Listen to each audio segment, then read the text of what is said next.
You're welcome to SaharaTV and to this special segment, the Africa edition.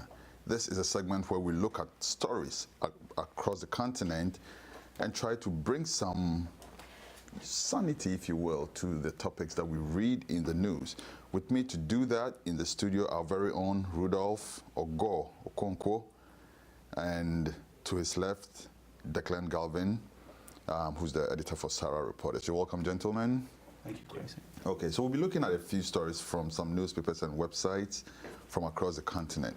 The first story we're looking at is from Kenya. Lands Cabinet Secretary Charity Ngilu is facing charges for obstructing justice and a litany of other issues that she is dealing with right now. She stands at risk of being fined 500,000 shillings or in addition to serving a five-year term in prison. Let me start with you, Declan. What have you heard about this story? So this is a really fascinating story developing out of Kenya for a variety of reasons. Charity Ngilu is a really important politician historically in Kenya. She has ascended to a number of leadership positions within the Kenyan government. And as the Lands Cabinet Secretary, that's a really significant post within Kenya's government, and has historically been politicized and been a position where it's created a lot of wrongful influence, specifically with the allocation of lands, and then particularly in this case, the investigation of corrupt allocation of land or land grabbing.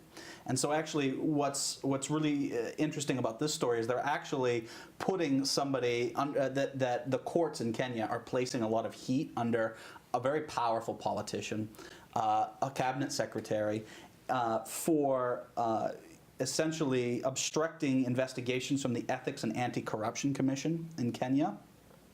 And they're accusing her of essentially instructing officials to not investigate or release certain records to the public.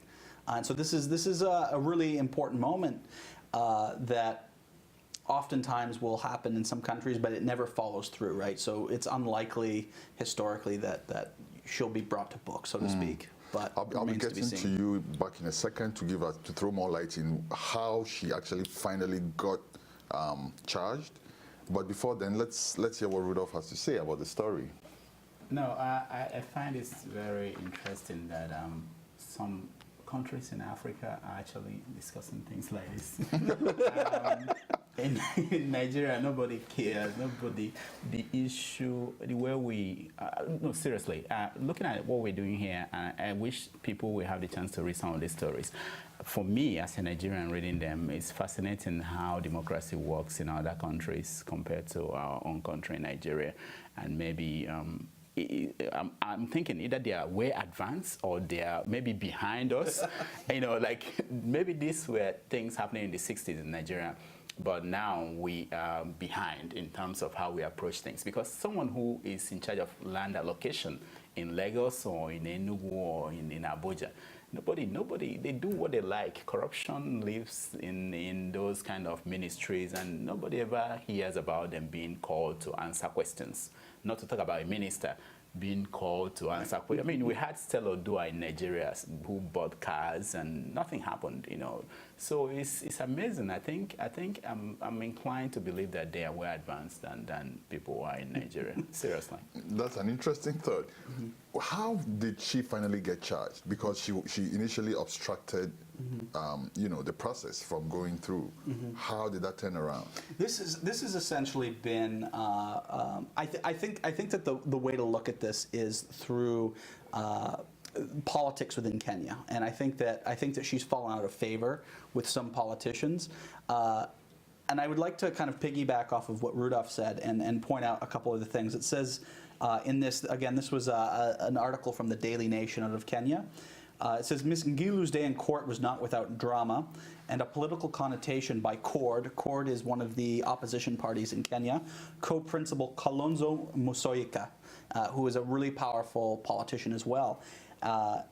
is also involved with this, or he's showing solidarity with her. So we're beginning to see breakages within, or maybe cleavages between certain elites within Kenya. And I think that that's also another really interesting layer and dynamic that we're finding. And I think that, to answer your question directly, that's really what has brought her out to kind of into the fore and receiving this kind of criticism. I see. Rudolf, what does it say for what's his name? Kenyatta's presidency, though. What does it say for President Uhuru Kenyatta's presidency?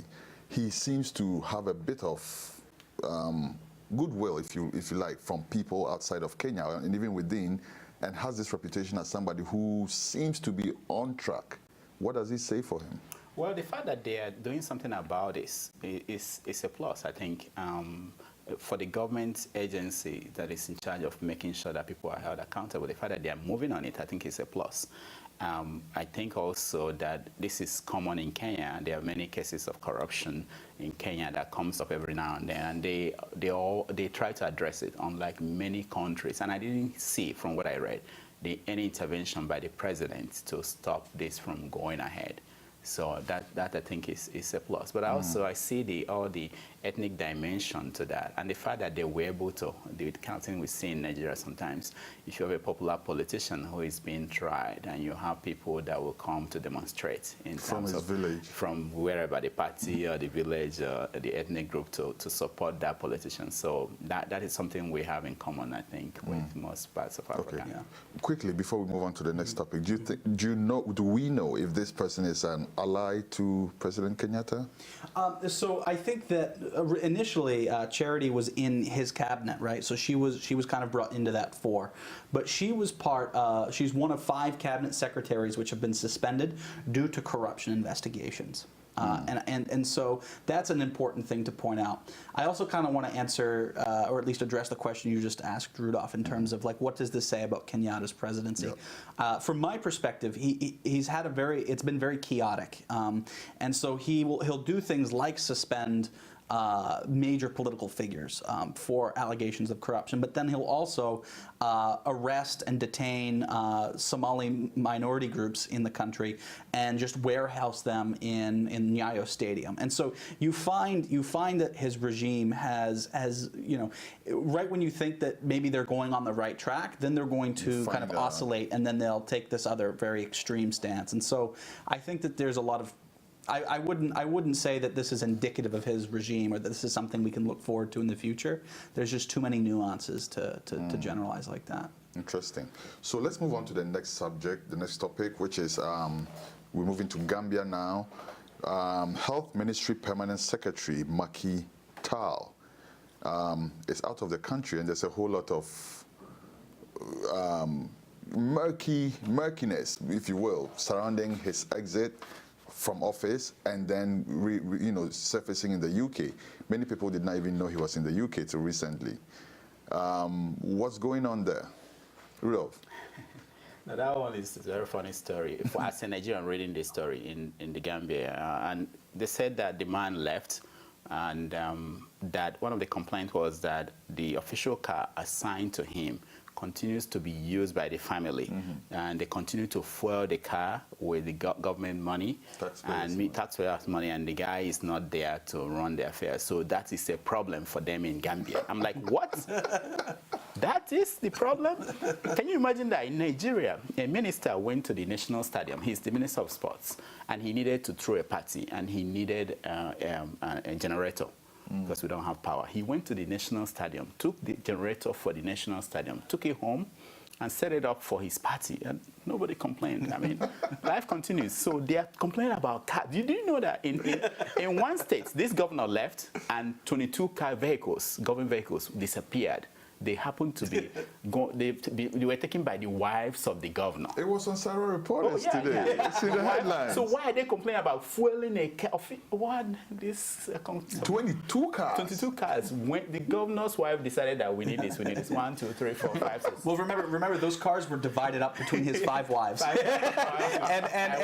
want this. And they got less cars. So here are people in Gambia complaining about fueling a car. That is.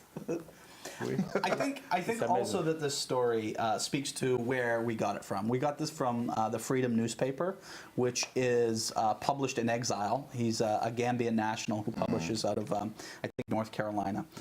And his aim is similar to Sahara Reporters, to really focus on corruption and political abuses in Gambia. Gambia is one of probably the strangest countries you can ever read about or know about. You have this president who is, I mean, a true dictator, and has no interest in any kind of political opposition. Media have been suppressed and killed in that country. And so this kind of story is for me, I listen to it and I think about it in that lens. And what I liked about this there's one particular passage or quote from it where it says, Gambians, I don't think we can blame Yahya Jammeh all the time for the malpractices, that being the president. And he's essentially saying that, you know, you've also got to place blame on this minister who has just left the country and he's collecting salary, he's doing all these things. About that. Yeah. Doesn't the buck stop with the president? If a minister is not performing, yes, the minister is not performing, or whatever it is that he's doing. But doesn't the buck stop with the president? Why would a journalist or anybody for that matter try to separate the issues and exonerate the president, if you will? Yeah, I think that part of it is that narrative of simply blaming the president, even though he's essentially a dictator and he's creating an environment where impunity like this can kind of be the law of the land. But you know, that doesn't mean everybody who behaves in that way is without guilt or should be let off the hook simply because the president's worse. There's got to be some accountability for this individual as well. He knows what he's doing, and that it's absolutely inappropriate. I think so. I wanted to add that the guy we're talking about has a PhD. And he schooled abroad. So there's this concept or idea that all these African countries could be rescued by people like all these Africans abroad. Totally, yep. So we've seen that happen in Nigeria, where we go and import people from the World Bank and all these international organizations, and they come in and they end up performing worse than people that didn't go anywhere outside the country. So it's not a proof that will help save Africa. I think that's a very important point, Rudolf. That's a very important point. The destiny of Africa rests, you know, in the laps of Africans home and abroad. It's not. I don't think it matters whether you were schooled home or abroad. I think that's a very important point. You're going to say something, Declan? Yeah, I was going to say there's another interesting example who a Gambian who has been schooled abroad and was at one point, or at least currently is now seen as a great international player, and that's the ICC Chief Prosecutor Bensouda. She was a minister under this dictator from Gambia for a long time, and then she was plopped out of there, and now she's been put within the International Criminal Court. And so I think, to Rudolph's point, you can have individuals who, you know, they're schooled abroad and, you know, they're taught ways which are somehow better, right, according to some optics or perspectives. Yeah. But they, you know, that doesn't really mean much. She was educated abroad, and she was working for this president as well. Okay, let's try to bulldoze through the rest of the topics left. We have very little time left. Kigali, Rwanda, President Kagame is seeking a third term, 7 years more. Rudolf. Yeah, that's an interesting story. I'm not surprised. And in the story, they actually pointed out that he's in good company. There are a lot of African leaders who are already in their third term or trying to extend it till they die in office. The question is, there is a quote there where he said, he made a speech where he said that if by 2015 he did not nominate or endorse someone as his successor, that he failed. And here he is proving that he failed, and nobody's questioning him about that. Just like most African leaders, you know, if you look at Robert Mugabe, you know, you can say that if you look at his achievement in office, you know, he started well, he did some good things, but they always end up not finishing well. They don't know when to stop, when to say it's okay, let other people take over. They kind of believe that it has to be them, nobody's good enough. And in his own case, he tries to make sure if you are rising up and they see that you might be good enough, they find a way to put you down so that you don't compete with him. So that's amazing, you know, reading what he did. Let me read a phrase from the article. It says, it's not, I'm quoting, "It's not usual to find a man in Africa like Kagame who does heroic things like stopping the genocide, deliver service to the people, economy is growing, the streets of Rwanda's capital Kigali are the cleanest in Africa, and Rwanda is the safest and even pardoned perpetrators, including those who killed his kinsmen, and then steps outside immediately after his term ends." What's your reaction to this kind of mindset? I mean, I think that kind of mindset is most concerning, not because it's somehow untrue. It's true that I think you could fairly say he had a lot of Achievements. He had a lot of achievements, and his role in those achievements has been substantial.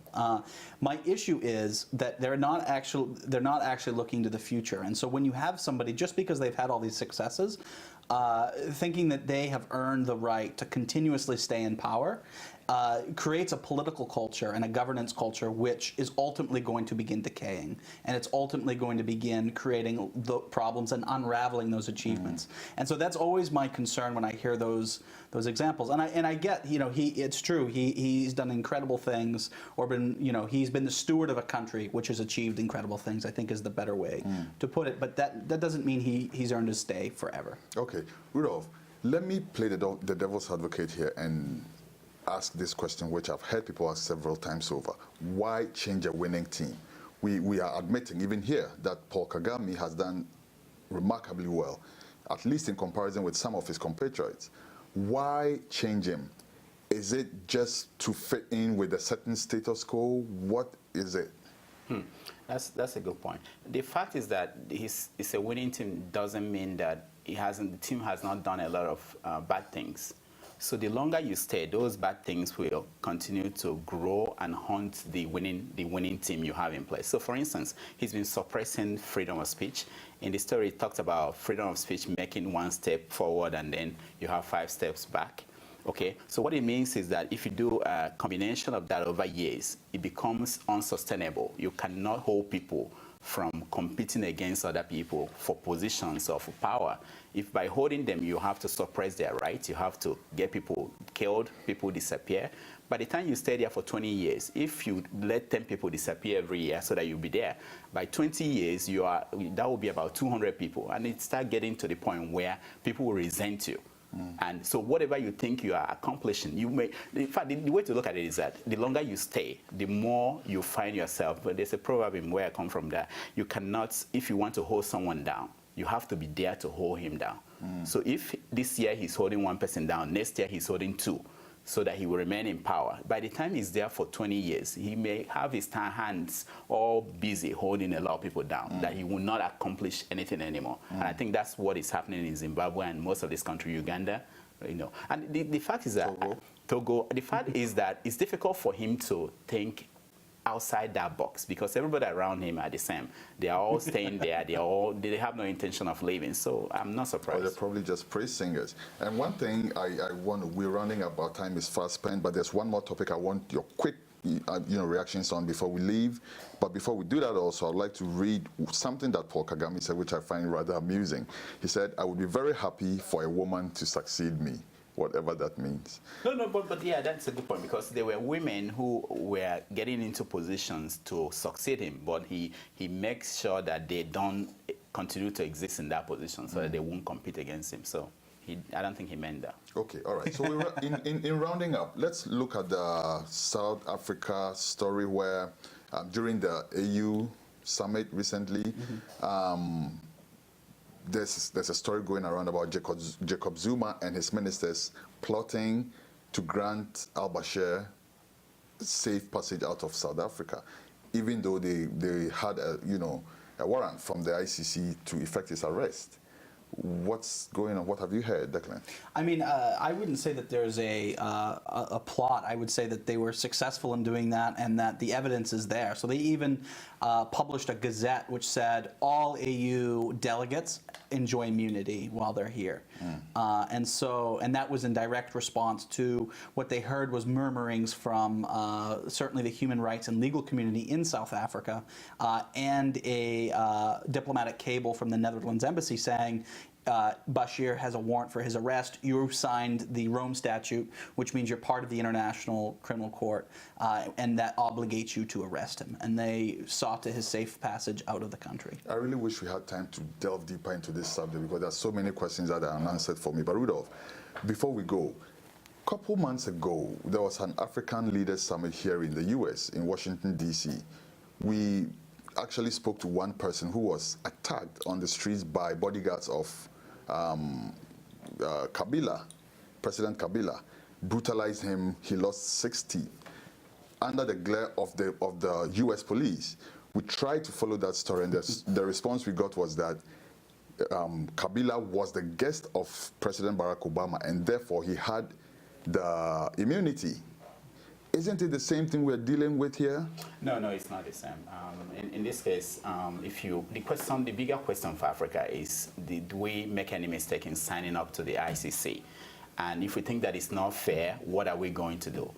In the case of al-Bashir, you remember, we're talking about over, I think, 300,000 people that died in Darfur. It's something serious. Kabila has his own issues. Yeah, but what you are saying, this particular instance is somebody basically was beaten up in the street. I don't think I'm going to hold him responsible to the point that you want to detain him. It's a smaller issue. Okay. The bigger issue is that people died in Darfur and that something has to be done about that.